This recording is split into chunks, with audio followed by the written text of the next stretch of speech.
जय श्री राम, जय बागेश्वर धाम। दोस्तों, आप सभी को कार्तिक मास की हार्दिक शुभकामनाएं। आज से आप हमारे इस चैनल पर हर दिन नियम से कार्तिक महात्म्य की कथा भी सुनेंगे, जो कि रोज सुबह हमारे चैनल पर आपको मिल जाएगी।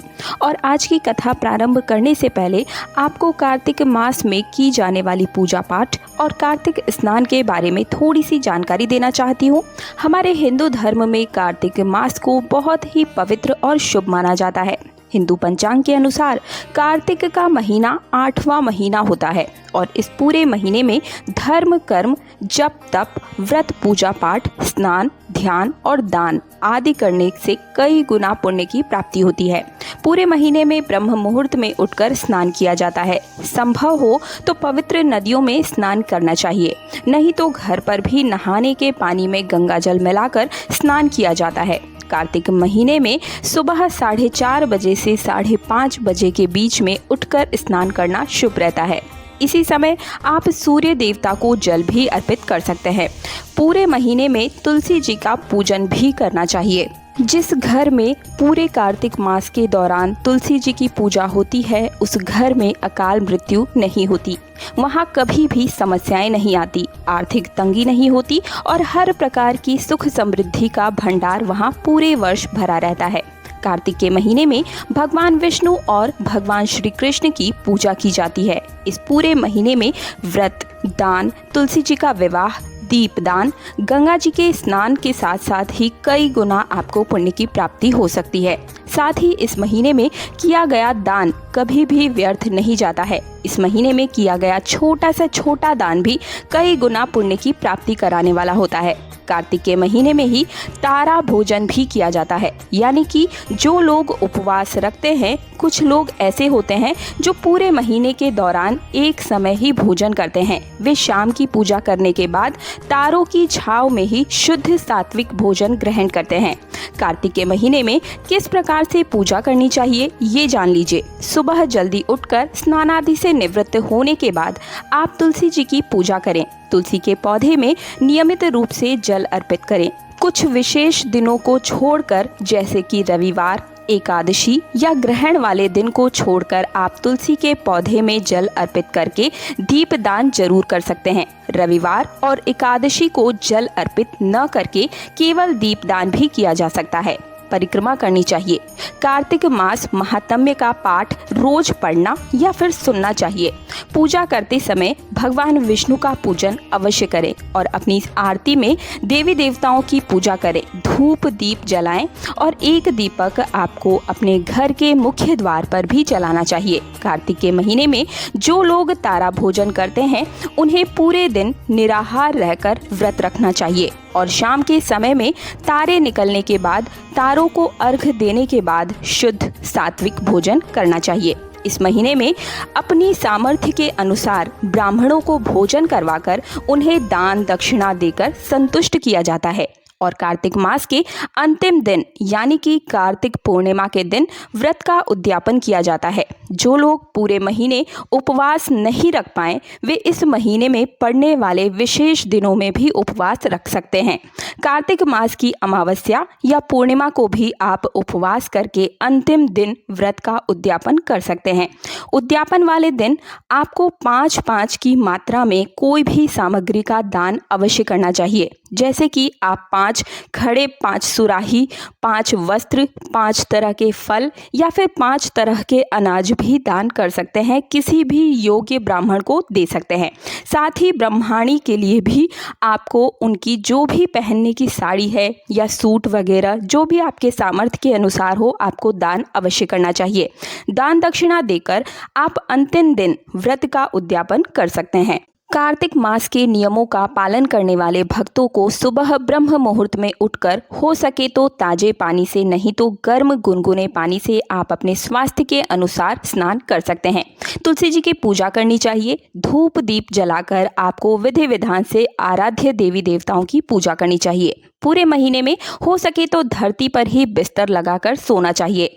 तला भुना मसालेदार मांसाहारी प्याज, लहसुन, लौकी, गाजर, राई, उड़द की दाल, मूंग, मसूर, चने की दाल, मटर की दाल का सेवन नहीं करना चाहिए। नशा, झूठ, चोरी, पाप आदि से दूर रहना चाहिए। कार्तिक मास के नियमों का पालन करने वाले भक्तों को पूरे महीने में सिर्फ एक दिन को छोड़कर शरीर में तेल लगाना भी वर्जित माना जाता है। केवल नरक चतुर्दशी के दिन यानी कि छोटी दीपावली के दिन शरीर पर तेल लगाकर स्नान किया जाता है। और जो लोग पहले से ही इस नियम का पालन करते आ रहे हैं उन्हें तो इस बारे में पता ही होगा, लेकिन जो लोग पहली बार कार्तिक मास के नियमों का पालन करना चाहते हैं उनके लिए ये जानकारी बहुत ही महत्वपूर्ण है। आपको कुछ ऐसे नियमों का भी पालन करना चाहिए जो कार्तिक मास के दौरान करने ही आवश्यक होते हैं।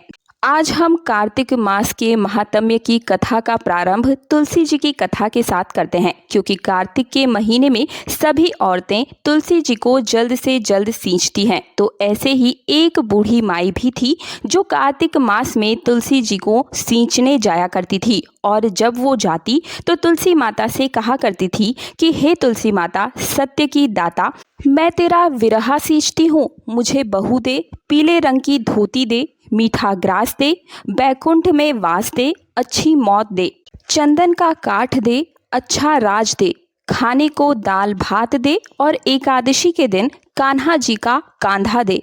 बुढ़िया की ये बातें सुनकर अब तुलसी माता धीरे धीरे सूखने लगी। तुलसी माता को इस प्रकार सूखते देखकर एक दिन भगवान कृष्ण ने पूछा कि हे तुलसी, तुम प्रतिदिन क्यों सूखती जा रही हो? तो तुलसी माता कहने लगी कि बस मेरे मन की बात मत पूछो। भगवान ने कहा कि हरे तुलसी, मैं नहीं पूछूंगा तो कौन पूछेगा? तो तुलसी माता कहने लगी कि एक बुढ़िया आती है और अपनी बात कहकर चली जाती है, तो मैं उसकी सभी बातें पूरी कर दूंगी, लेकिन कान्हा जी का कांधा कहाँ से लाऊंगी? तुलसी जी की ये बात सुनकर भगवान श्री कृष्ण कहने लगे कि वो बुढ़िया मरेगी तो अपने आप ही कांधा देने में आ जाऊंगा, तुम बूढ़ी माई से ये बात कह देना। इसके बाद कुछ दिनों के बाद वो बुढ़िया माई मर गई। उस बूढ़ी माई के मरने के बाद सारा गांव इकट्ठा हो गया और उसका अंतिम संस्कार आने पर जब गांव के लोग उसकी अर्थी को उठाने लगे तो वे बहुत ही भारी हो गई थी, जिससे उस बुढ़िया माई की अर्थी टस से मस नहीं हुई। किसी से भी वो हिलडुल नहीं पा रही थी। सभी कहने लगे कि ये तो बहुत संस्कारी थी, बहुत पूजा पाठ करती थी, कोई पाप भी इसने नहीं किया, फिर आज मरने के बाद ये इतनी भारी कैसे हो गई? बूढ़े ब्राह्मण के बीच में भगवान कृष्ण वहां आए और कहने लगे, अरे ये भीड़ कैसी है? तब गांव वाले कहने लगे कि एक बूढ़ी माई मर गई है और वो इतनी पापिन थी कि आज उसकी अर्थी किसी से उठ नहीं पा रही है, वो बहुत भारी हो गई है। भगवान कृष्ण कहने लगे, अरे भाइयों, जरा मुझे इस बूढ़ी माई के कान में कुछ कहने दो, फिर ये अर्थी उठ जाएगी। भगवान कृष्ण बूढ़ी माई के पास गए और उसके कान में कहने लगे, माई तू अपने मन की कर ले, धोती ले, मीठा ग्रास ले, बैकुंठ में बास ले, चुटकी चालू ले, चंदन का काठ ले, झालर की झंझार ले, दाल भात कोजी और कान्हा जी का कंधा ले। भगवान की बातें सुनते ही बुढ़िया तो हल्की हो गई। भगवान कृष्ण अब उसे अपने कंधे पर ले गए।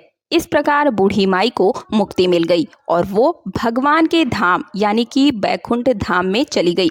हे तुलसी माता, जैसे आप उस बूढ़ी माई के साथ लाज रखी, जैसे आपने विश्वास की लाज रखी, वैसे ही इस कथा को कहने और सुनने और हुंकार भरने वाले सभी भक्तों की भी लाज रखना। जैसे भगवान ने उसे कांधा दिया, वैसे ही हमें भी कांधा देना। प्रेम से बोलिए तुलसी माता की जय, भगवान श्री कृष्ण की जय।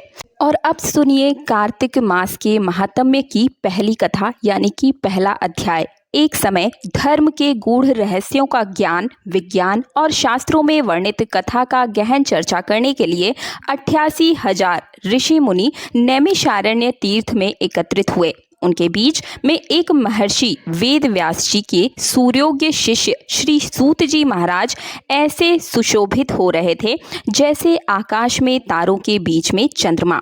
धर्म के सभी गुण रहस्यों, 4 वेदों, 6 शास्त्रों और 18 पुराण के ज्ञाता श्री सूत जी से शौनक आदि 88,000 ऋषि मुनियों ने कहा, हे मुनिश्रेष्ठ श्री सूत जी, आप कृपा करके हमें कोई ऐसा सरल उपाय बताइए जिससे हमारी इस घोर कलयुग के प्रहार से रक्षा हो सके।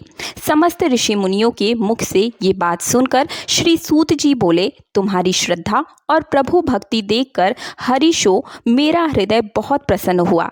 इसी से आज मैं तुम्हें कार्तिक महात्म्य की पावन कथा सुनाता हूँ। इस कथाओं को सुनने से इस कलयुग में मनुष्य के समस्त पापों का नाश हो जाता है और मनुष्य वैकुंठ लोक को चला जाता है। तो अब आप सभी सावधान होकर सुनिए। एक समय सभी जीवों का भला चाहने वाले ब्रह्मा जी के पुत्र श्री नारद मुनि ब्रह्मलोक में पहुंचकर जगत के रचयिता श्री ब्रह्मा जी के नतमस्तक प्रणाम करके विनीत भाव से पूछने लगे, हे जगत पितामह, कृपा करके आप कोई ऐसा धर्मोपदेश सुनाएं कि कृपा करें जो इस कलयुग में सभी पापों को नष्ट करके मोक्ष देने वाला हो। नारद जी की श्रद्धा युक्त बात को सुनकर श्री ब्रह्मा जी कहने लगे कि हे पुत्र, तुम इस संसार के कल्याण के लिए बहुत उत्तम बात पूछ रहे हो। तुम्हारी भगवान के चरणों में सच्ची श्रद्धा और भक्ति देखकर आज मैं तुम्हें कार्तिक मास का पावन महात्म्य सुनाता हूँ, जिसके पढ़ने और सुनने से मनुष्य के सभी पाप नष्ट हो जाते हैं और इस संसार में सुख भोग कर अंत में वैकुंठ धाम को जाते हैं। ये कार्तिक मास भगवान को अत्यंत ही प्रिय है। कार्तिक मास में किया हुआ व्रत, दान, नियम, संयम, पूजा पाठ, कथा का श्रवण और भगवान के नाम का जब कीर्तन अत्यंत पुण्य आपको प्रदान करता है। इस मास में किया गया किसी भी प्रकार का धर्म कर्म हमेशा ही सबसे ज्यादा फल देने वाला होता है। इससे बढ़कर कोई और तप या यश नहीं है। तुमने संसार की भलाई के लिए ये अति उत्तम प्रश्न किया है, सो मैं कार्तिक मास के महात्म्य की पुण्यदायी की कथा कहता हूँ। अब तुम श्रद्धा पूर्वक सावधान होकर सुनो। कार्तिक स्नान करने वाले मनुष्यों को प्रातः काल ब्रह्म मुहूर्त में उठकर शौच आदि से निवृत्त होकर 12 अंगुल लंबी सुगंधित युक्त वृक्ष का दातुन करना चाहिए। परंतु याद रहे कि श्राद्ध, सूर्य अथवा चंद्र ग्रहण और एक काम अमावस्या, छठा, नवमी, एकादशी और रविवार को दातुन नहीं करनी चाहिए। जिस दिन दातुन नहीं करनी है उस दिन पानी से 12 बार कुल्ला करके मुंह को खूब साफ कर लेना चाहिए। जब 2 घड़ी रात्रि शेष रहे तब काले तिल, चंदन, चावल, पुष्प, कुशा लेकर तालाब, कुंड, नदी, संगम अथवा किसी भी तीर्थ स्थान पर जाएं।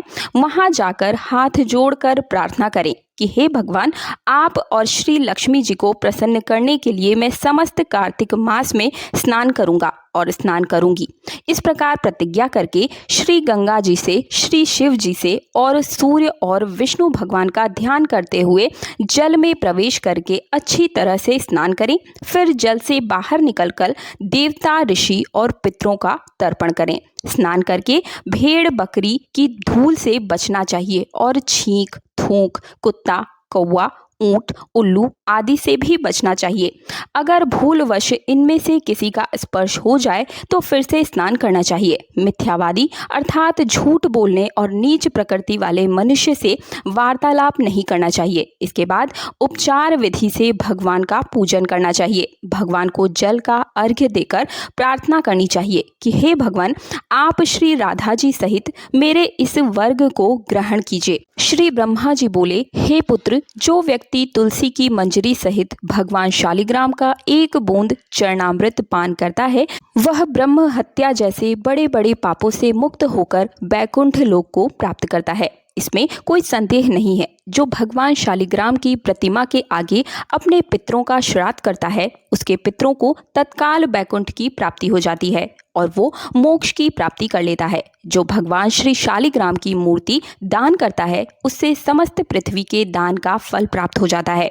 जो भगवान शालिग्राम की प्रतिमा को बेचता है वे महान कष्ट भोगता है। इसलिए कभी भी श्री शालिग्राम की मूर्ति को बेचना नहीं चाहिए। श्री विष्णु भगवान का पूजन शंख के जल से करना चाहिए। श्री शिव जी का पूजन बेलपत्रों से, सूर्य का तुलसी से और गणेश जी का पूजन धतूरे के फूलों से, श्री विष्णु का पूजन कमल के फूलों से और श्री महालक्ष्मी जी का पूजन मालती या फिर चंपा के फूलों से करके प्राणी परम पद को प्राप्त कर लेता है। परंतु जो भगवान को परम प्रिय तुलसी से भगवान शालिग्राम की पूजा करता है, उसकी महिमा का वर्णन तो कोई भी नहीं कर सकता। इस प्रकार पूजा करने वाला भक्त जन्म मरण के अपार कष्ट से मुक्त हो जाता है। जिसकी मृत्यु तुलसी माला धारण किए हुए होती है, वह जीव बिना किसी रोक टोक के सीधा बैकुंठ धाम को चला जाता है। जो तुलसी जी की छाया में अपने पितरों का श्राद्ध करता है, उसके पितरों की अक्षय तृप्ति हो जाती है। तुलसी जी का सिंचन अर्थात तुलसी जी में जल गंगा, यमुना और नर्मदा में स्नान के समान होता है। तुलसी जी का पौधा उगाने और सींचने से तथा उसका नित्य स्पर्श करने से मनुष्य के मन, वचन और कर्म तीनों प्रकार के पाप तथा ताप नष्ट हो जाते हैं। जो प्राणी आंवले के पत्तों और पुष्प से भगवान का पूजन करता है अथवा आंवले के वृक्ष के नीचे बैठकर भगवान का पूजन करता है, उसको स्वर्ग में फलों और फूलों से पूजा करने का पुण्य फल प्राप्त होता है। जो मनुष्य द्वादशी को तुलसी अथवा आंवले के पत्तों को तोड़ता है, वह घोर नरक भोगता है। प्रत्येक मनुष्य को चाहिए कि कार्तिक मास में आंवले के फल, तुलसी और गोपी चंदन की माला धारण करे। ऐसा करने से वह बार बार इस संसार में आने के बंधन से मुक्त हो जाता है। कार्तिक मास में स्नान और व्रत करने वाले मनुष्य को चाहिए कि वो ब्राह्मण को भोजन कराने के बाद चंदन, पुष्प, पान और दक्षिणा देकर उन्हें संतुष्ट करे। नारायण नारायण। आज का धैर्य समाप्त हुआ। इसके आगे का वर्णन आप अगले अध्याय में सुनेंगे। उम्मीद करती हूँ ये वीडियो आपको पसंद आई होगी। अगर ये जानकारी पसंद आई है तो कृपया करके आप इस वीडियो को लाइक करके हमारे चैनल को सब्सक्राइब और पास वाला बेल आइकन जरूर प्रेस करना भूलिएगा मत, क्योंकि इन वीडियोस को आप तक पहुँचाने में बहुत ज़्यादा मेहनत लगती है। और आप अगर इस प्रकार से अपने निजी जीवन से जुड़ी हर समस्या का समाधान और तीज व्रत से जुड़ी हर जानकारी सबसे पहले पाना चाहते हैं तो उसके लिए कृपया करके आप हमारे चैनल को सब्सक्राइब जरूर कर दीजिएगा। मिलते हैं अगले वीडियो में। जय श्री राम, जय बागेश्वर धाम, ओम नमः शिवाय, हर हर विष्णु।